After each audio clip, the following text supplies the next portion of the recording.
Francisco Ramos. Plazos reales de entrada en vigor de la Ley 8/2013 y grado de carácter vinculante. ¿Para cuándo va a producir trabajo previsiblemente?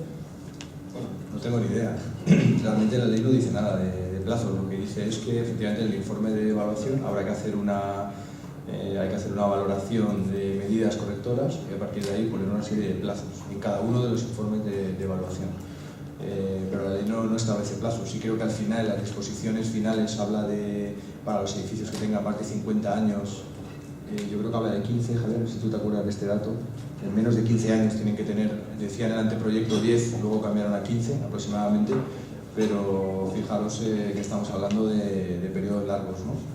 Aproximadamente 15 años. Y respecto a la segunda parte, para los que tengan más de 50. Y para la segunda parte... 5 años. 5 años. Bajaron de 10 a 5. 5. Desde el momento que cumplan los 50 años, tienen 5 años para hacerlo. Los que tengan 50. A partir de que cumplan 50 años, tienen 5 años para hacer el informe, la certificación energética. Vale. La segunda parte de la pregunta era... Es que eran 10 y lo pasaron a 5, efectivamente. Sí, ¿para cuándo puede producir trabajo? ¿Previsión de cuándo producirá trabajo? Pues bueno, ese dato es muy complicado porque realmente, fijaros, los informes estos de certificación energética iban a ser una fuente de trabajo para nosotros y finalmente no lo ha sido, ¿no? Por lo tanto, yo creo que esta ley yo creo que debería producir trabajo a los arquitectos desde ya, ¿no? Lo que decía también Oiza, ¿no? Que se le encontró a alguien por aquí saliendo de la exposición de nuevos ministerios y decía que el arquitecto siempre tiene trabajo, ¿no? Que tenemos que estar pensando, ¿no? Yo creo que es un buen momento para realmente pensar sobre cómo nosotros vamos a enfocar esta ley cuando nos toque rehabilitar algún edificio, ¿no? Porque, como digo, la ley está en términos de arquitectura. Había otra pregunta por ahí de otro participante que me decía si no es la habitabilidad el gran olvidado, ¿no? De esta ley, pues bueno, no la habitabilidad, el espacio, ¿no? Por supuesto, tenemos que empezar, nosotros como arquitectos tenemos muchísimo que hacer, entonces yo creo que tenemos que empezar a trabajar desde ya, porque ¿cómo? Siendo críticos y desde el conocimiento, ¿no? Le preguntaban a Rafael Moneo que qué era la arquitectura, ¿no? Una definición que a mí me encantaba, ¿no? Y decía, pues mire usted, la arquitectura es un conjunto de intereses, decía, ¿no? Yo si quiere le digo cuáles son los míos, pero son solamente una parte, luego el resto son muchísimos intereses, además que esta pregunta viene bastante al hilo de esta ley donde hay muchísimos intereses de muchísimos sectores, ¿no? El sector de la construcción principalmente, ¿no? Entonces yo si quiere le cuento cuáles son mis intereses, ¿no? Decía, mi interés fundamental, el conocimiento, y me parece que para nosotros nos sirve muchísimo, ¿no? Desde la reflexión crítica y desde el conocimiento.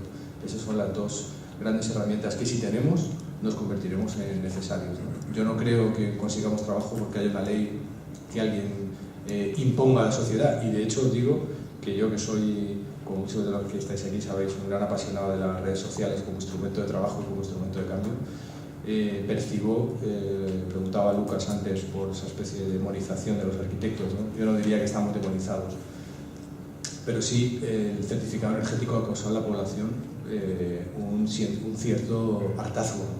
Y estos tipos ahora me quieren imponer que tenga que pagar mi comunidad X dinero para hacer un certificado energético cuando tienen el proyecto visado en su colegio, que vayan allí, si lo han hecho ellos, saben perfectamente la energía que gastarán. O sea, que no me pidan a mí que invierta más dinero, que lo ven como un saqueo, lo ven como una ley injusta hacia ellos, que están pasando muy mal, y insisto, todo lo que hagamos, que no tengan en cuenta que estamos en España, el año 2013 se volverá en nuestra contra. No salimos a la calle para no visar más viviendas cuando se hacía el despropósito, no salimos ahora cuando siguen aprobando leyes que vuelven a ser negativas y por lo tanto seguimos estando deslegitimados para la sociedad, deslegitimados como colectivo. Seguramente entre ustedes pues, hay gente que ha trabajado, que ha batallado individualmente, cosa pues, que es absolutamente fantástica y loable, ¿no? Pero como colectivo estamos deslegitimados para sacar ninguna bandera. Ahora está la LSP, mañana hay una concentración contra la LSP. Bueno, pues iremos, ¿no? Pero iremos sin el apoyo de la mayoría de la sociedad, porque lo voy a repetir, cuando tuvimos que salir como colectivo y parar las máquinas y hacer una reflexión, pues no estuvimos. No estuvieron los órganos colegiales, no estuvo el Consejo Superior, no estuvo nadie. Y ahora volvemos a no estar, ¿no? Entonces, yo hago la reflexión que me parece interesante respecto a este participante que me pregunta ¿cuándo tendremos trabajo gracias a esto? Yo creo que podemos tener trabajo a pesar de esto. Cosa que es interesante para debatirlo luego, si queréis. Para Javier de Francisco Ramos también. ¿Cómo se puede reactivar la economía rehabilitando los inmuebles más antiguos, peor construidos y cuyos propietarios son de bajo poder adquisitivo? Sí, es complicado. Es complicado. De todas maneras, yo, al hilo de la respuesta anterior, y sé que en el Ministerio de Fomento están pensando o trabajando en ello, en el artículo 4 de la Directiva de Eficiencia Energética de Edificios, de la Directiva de Eficiencia Energética del año pasado, se establece para abril de 2014, es decir, para menos de medio año, la obligación a todos los Estados miembros de elaborar una estrategia nacional de rehabilitación de todo el parque de edificios, tanto públicos como privados. Es decir, la intención que yo sé que subyace en esta ley es transponer el ordenamiento jurídico. El defecto de la ley, o el defecto o la debilidad de la ley, como se decía antes, es que depende en gran parte del caso que hagan las comunidades autónomas y los ayuntamientos, y depende también en este momento de la falta de planes. Y el primer plan que obliga esta directiva a los gobiernos es que para abril tiene que haber un gran plan de rehabilitación de todo el parque de edificios, porque hay el artículo, no sé si es el 6 de la ley, habla de obligar a la rehabilitación del 3% anual de la superficie de los edificios de la Administración Central, que yo me quedé asustado y digo, bueno, ¿y por qué solo de la Administración Central? Pues claro, si se hubiera puesto el resto de administraciones, si ahora va a haber recursos de inconstitucionalidad, la ley no se hubiera aprobado. Y realmente es un poco absurdo. Lo que pasa es que la directiva también habla de edificios de la Administración Central. Pero bueno, yo lo que quiero decir es que el tema es complicado, pero también va a depender mucho, y aquí sí que evidentemente hablo de algo que es absolutamente etéreo, que es la voluntad política. Es decir, yo lo decía antes, si hay realmente voluntad de hacer políticas de reactivación económica, esta seguramente es la más importante y la que más garantía de eficacia daría a cualquier político que quisiera aplicarla. Entonces es un tema, por ejemplo, la ley, en la directiva se establece también la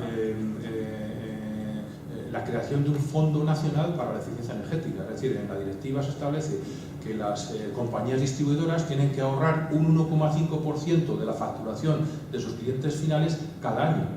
Y ese dinero no es para los consumidores, ese dinero es para crear un fondo nacional de eficiencia energética para respaldar la inversión o los proyectos de inversión en eficiencia energética. Es decir, la propia directiva establece determinados mecanismos de financiación. Algunos gobiernos, como es el británico o como es el alemán, con esto han creado un banco verde, o llámelo usted como quiera, un banco a través de sistemas de colaboración público-privada entre administraciones públicas y entidades financieras para crear financiación o vías de financiación para la eficiencia energética. El fondo FEDER también es una sorpresa positiva, pero en los presupuestos de la Unión Europea, a partir del año que viene, el 20% del fondo FEDER se tiene que destinar a eficiencia energética, porque, repito, se considera innovación tecnológica.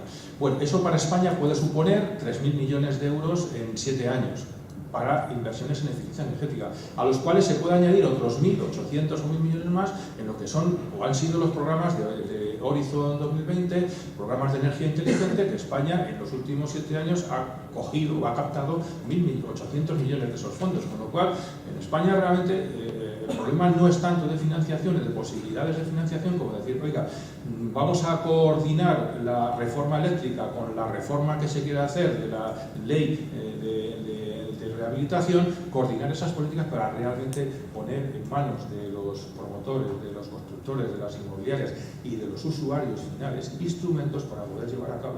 Yo sé que es difícil, que es complejo y que, bueno, pues en el parque edificatorio pues hay edificios muy antiguos, edificios menos antiguos y edificios mucho menos antiguos, pero las posibilidades de rehabilitación son grandes, a pesar de eso, son grandes. Una solución, perdona que te interrumpa, pues quizá una solución sería poner tramos de renta, ¿no? para empezar a rehabilitar. Que había otra pregunta por aquí, ¿no? Que nos decía si es lo mismo para un jubilado que para una vivienda que sea de un banco, que es un temazo. Que empiecen los bancos, ¿no? Es una idea, ¿no? con todo el stock que tiene, porque siguen teniendo beneficios, por lo tanto se podría hacer ahí una jugada interesante, ¿no? Se empieza a aplicar la ley desde el sector que tiene dinero, ¿no? Pero no hay tramos de renta, ¿no? O sea, por lo menos en la ley no hay ningún tipo de referencia a diferencias por renta en la aplicación de la ley. Porque eso sería quizá una buena política, ¿no? Empezar de arriba y ir bajando. Y que eso vaya reactivando el tejido económico. Es una propuesta que nosotros hicimos en su momento, ¿no? Muchas gracias. Lamentándolo mucho, nos quedan algunas preguntas. Yo se las voy a dejar a cada uno de los miembros, a los que están dirigidos, y lo pueden comentar las personas que lo han realizado durante el café que empieza ahora. ¿De acuerdo? Gracias.